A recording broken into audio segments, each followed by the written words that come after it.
Muy buen día a todos nuestros amigos que nos escuchan, nos siguen en las redes a través de Código 3.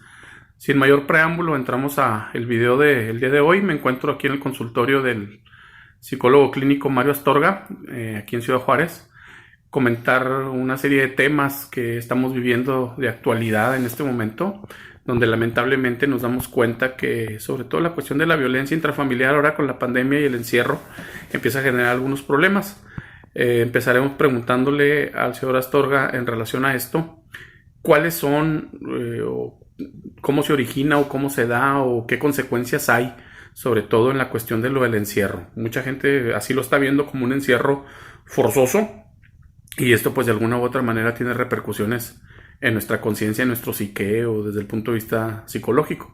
Si gusta empezar por esto, psicólogo, Sí, muchas gracias, buenas tardes. sí, buenas tardes, muchas gracias a todos y a todas quienes tienen la oportunidad de estar viendo el video. Pues una de las cosas que yo he encontrado a partir de que empezó esta pandemia es algo muy importante. Me he dado cuenta que lo que nos quitaron fue la libertad, que es lo primero que le quitan poniendo un ejemplo a alguien que comete un delito, su libertad. Entonces, de alguna manera, nos pidieron de manera forzosa que estuviéramos en casa y nuestra libertad, pequeña o mucha que teníamos, se quitó, nos la quitaron, ¿no? Por un momento. Y eso genera muchos problemas. Uno de ellos es ansiedad y depresión, que son las dos manifestaciones o los dos trastornos que pudieran generar. Si ya se tenían síntomas antes de entrar en la cuarentena, se exacerbaron, es decir, se hicieron más grandes. O si ya se tenía alguna situación que no se había resuelto, algún problema de tipo mental, alguna adicción, alguna situación problemática, pues se hicieron más grandes y aparecieron más en este encierro. Entonces, ansiedad y depresión son los dos trastornos que más aparecen. Estamos observando, ahorita comentábamos una nota que aparece publicada en un medio local, en donde menciona el número de mujeres que han sido violentadas en este tiempo de la pandemia, durante el encierro, el distanciamiento físico que estamos teniendo como sociedad. ¿Cómo repercute esto que usted nos comenta en relación a la ansiedad, la depresión, las conductas violentas, etcétera? Porque a final de cuentas, pues las mujeres como tipo grupo vulnerable, el ser víctimas, ¿no?, de esta violencia. Primero aclarar que para la violencia nunca hay justificación, independientemente de la situación en la que estemos viviendo. Sin embargo, si yo no tengo habilidades de comunicación, de hablar, de expresar lo que siento, no entiendo lo que me pasa, esta ansiedad, estos problemas para dormir que tengo, esta desesperación, esta tristeza, todos estos síntomas que tienen que ver con ansiedad y depresión, si no los sé manejar y no tengo esas habilidades, me voy a desesperar y me voy a frustrar. Y si aparte yo ya traía una historia de creencias erróneas sobre resolver problemas siempre a través de la violencia o el enojo, pues en el encierro, con la familia, con los niños, con las niñas, con los problemas que ya se tenían desde antes del encierro, se hace como un tipo de ollita de presión, donde explota, avienta la tapa y genera manifestaciones de violencia en muchas ocasiones. Entonces, no es que el encierro en sí genere violencia, sino yo ya tenía este estilo de comunicación, estos problemas que no había resuelto, estas adicciones, alcohol, drogas, tabaco, otras manifestaciones de violencia antes, y en el encierro, les digo, fue como una ollita de presión que explota. Y desafortunadamente es por no tener esta habilidad de poder entender y expresar lo que sentimos. Lamentablemente en muchos de los casos las conductas violentas vienen rematando en los niños, que son las personas más indefensas en la casa. La mamá deja al niño con la tía, con el tío, con el abuelo, con la abuela. Hay primitos que luego abusan de estos niños, en el peor de los casos, inclusive hasta sexualmente. ¿Qué pasa en el caso de los niños? ¿Cuál es la situación que se vive ahí? Pues como tú mencionas, es donde se puede descargar amor, pero también se puede descargar violencia, porque regularmente la violencia de tipo sexual, que es la que mencionas, física o psicológica, nosotros vemos que alguien que ejerce violencia siempre le ejerce en alguien menor, más fuerte, de menor edad, o que yo creo que es menor en mi fortaleza, en mi condición socioeconómica, que yo, y yo ejerzo violencia. Es muy raro que yo ejerza la violencia con alguien igual a mí, pero constantemente llega a pasar que son los niños los que reciben toda esta frustración, toda esta ansiedad, toda esta violencia, porque no hay manera en la que se defienden. Y a veces, si es hacia los niños, entre los mismos niños también se pueden ejercer violencia como una respuesta también.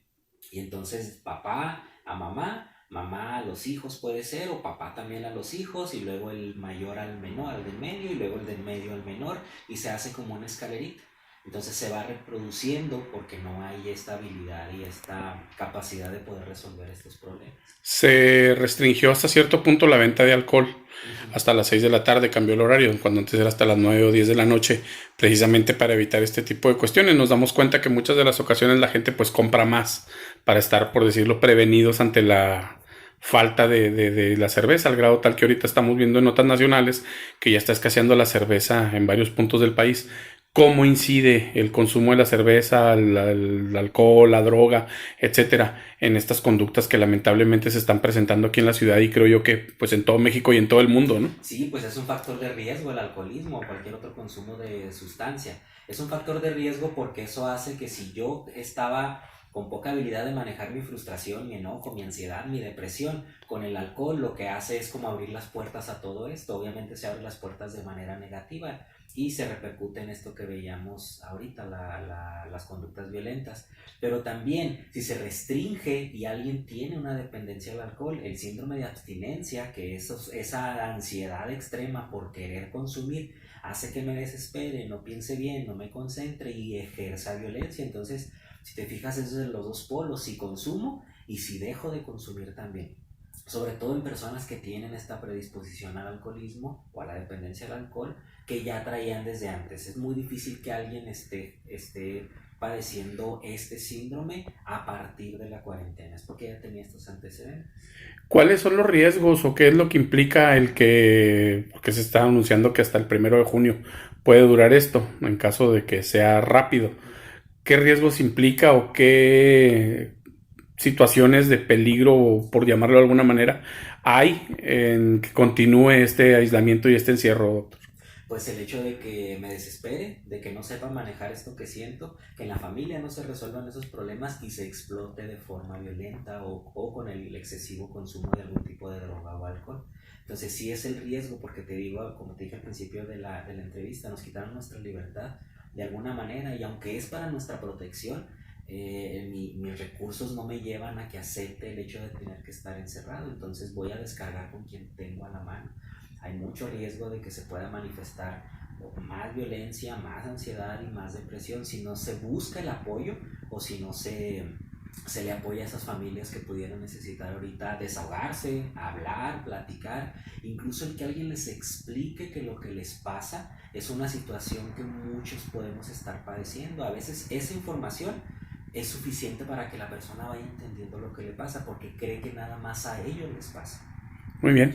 Para concluir, consejos prácticos o tips que usted como psicólogo pueda brindarle a los cibernautas para, más que evitarlo, porque no lo podemos evitar, amortiguar un poco, ¿no? Esta situación que estamos viviendo. Sí, obviamente la disminución y consumo de alcohol, de drogas, eso es bien importante. La información sobre la pandemia, sobre todo lo que se está manifestando de manera cotidiana, es importante informarnos, pero no caer en el exceso de información y sobre todo relacionada con fuentes que no son confiables.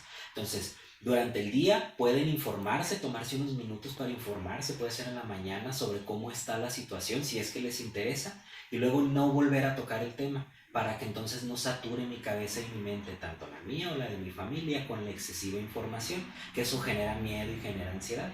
Entonces, tengo que seguir con mis actividades normales después de buscar esta información, hacer lo más normal posible mis actividades. Recuerden, no es algo común, pero tengo que acercarlo a lo más común.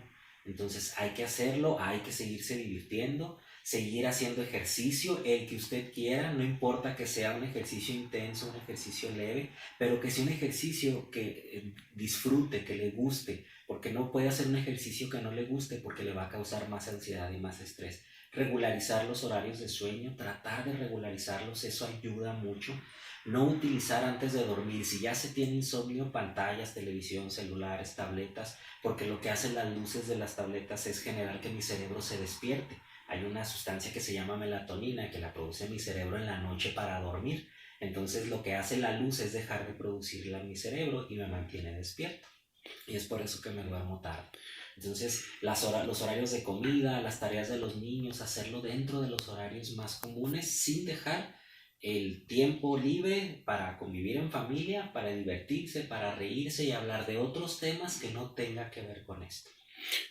Muy bien, usted está ubicado en Ciudad Juárez, sobre la Plutarco Elías Calles, a la altura del número 401. ¿Algún Así es. teléfono que ponga a disposición de los cibernautas, quien guste comunicarse con usted, inclusive como decíamos ahorita, hasta para platicar? Sí, claro que sí, aquí se los doy. El de mi asistente, 761-5537, es celular, por ahí Leti les va a contestar con un mensajito, con una llamada, y si los podemos ayudar, con mucho gusto podemos Muy bien, con atenderlos. la clave 656. 656, claro. Muy bien, bueno, pues agradecemos su participación y estos consejos para nuestro auditorio que seguramente serán de utilidad y soportar estos días que nos quedan de ese encierro y de ese distanciamiento. ¿Algo con lo que guste finalizar? Un placer, a sus órdenes, y espero que sigan estas recomendaciones y al final para amortiguar, como tú decías, un poquito esta situación que todavía nos falta más días por vivir. Bien, agradecemos a todos a nuestros amigos internautas de Código 3. Nos estamos escuchando próximamente. Gracias.